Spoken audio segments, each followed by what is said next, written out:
Two Syrian activists in two different cities leading anti-government protests 2 years ago. For Medya Dagestani, these protests in her hometown of Homs marked the first time she dared speak out in public against Syria's dictatorship.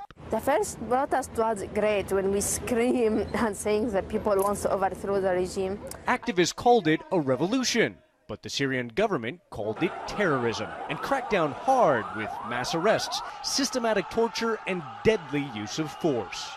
Among those thrown in jail, this truck driver turned demonstrator named Abu Maryam. He emerged from prison to become an opposition leader in Aleppo, Syria's largest city.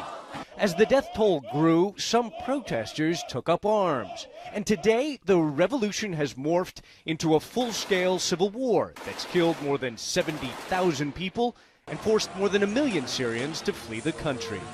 Throughout it all, Abu Maryam stayed in Syria.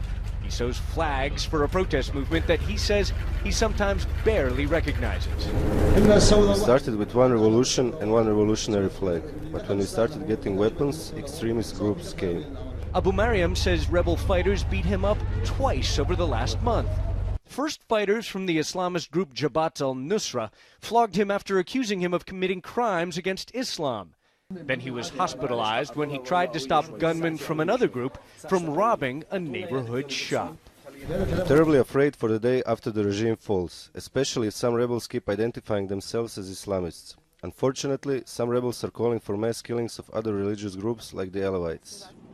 Medya Dagestani is far more optimistic. Of course, I am proud of the revolution. I am proud of the people inside Syria, how they are brave. Yes. This single mother now lives with her 5-year-old daughter in a basement apartment in Istanbul, decorated with children's stickers and a Syrian rebel flag. I miss Syria so much. Dagestani tells her daughter they will one day go home to rebuild their country after the Assad regime falls. It's not like a magic stick that everything will be okay. We need time to rebuild Syria. 2 years into the uprising, one revolutionary remains idealistic in exile, while the other struggles on at home, fearing that his hopes for the future are slowly being crushed. Ivan Watson, CNN, Istanbul.